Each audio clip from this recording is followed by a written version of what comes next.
The Snowy 2.0 project is quite unique in many ways. It has broad and varying surface works, above ground works, but it is in principle an underground job, so it's a tunnelling job.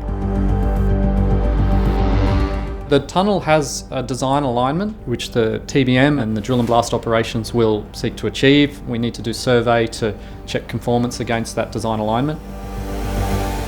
Every day the construction tunnel progresses further, and with every excavation we receive a high density scan of the rock face. IntelliSpatial have a large database that we can keep putting more scans into.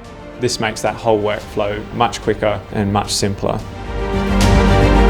We have needed to bring in global leaders in the technology that we use to help get the job done in measuring underground works and tunnels.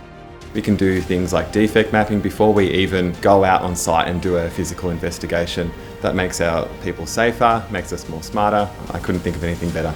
We embrace the latest and greatest in technology, both locally and around the world, and we take a lot of pleasure in bringing these sort of solutions and this cutting edge work into the projects that we work on. The one thing I've really enjoyed about IntelliSpatial is that they've been up for the challenge to tailor their survey techniques and survey technologies for Snowy 2.0.